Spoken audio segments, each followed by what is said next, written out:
To fix a Frigidaire dishwasher that won't start, first ensure the dishwasher is properly installed and plugged into a working outlet. Check the power cord for any damage or signs of wear and tear.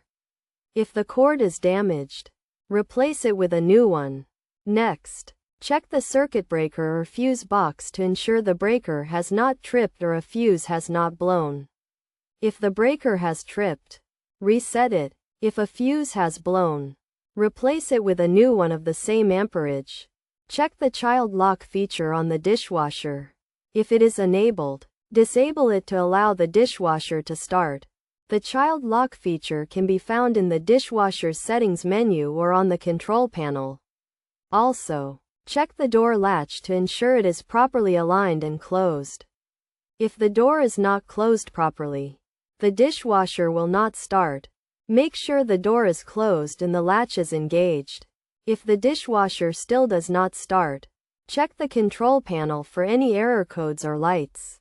Consult the user manual to determine what the error codes mean and how to troubleshoot them.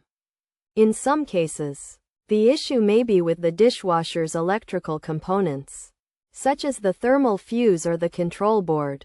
If you suspect an issue with these components, it is recommended to consult a professional appliance repair technician. Finally, if none of the above steps resolve the issue, it may be necessary to reset the dishwasher. To do this, unplug the dishwasher from the power outlet, wait for 30 seconds, and then plug it back in. This will reset the dishwasher's control board and may resolve any issues that are preventing it from starting. By following these steps, you should be able to identify and fix the issue preventing your Frigidaire dishwasher from starting.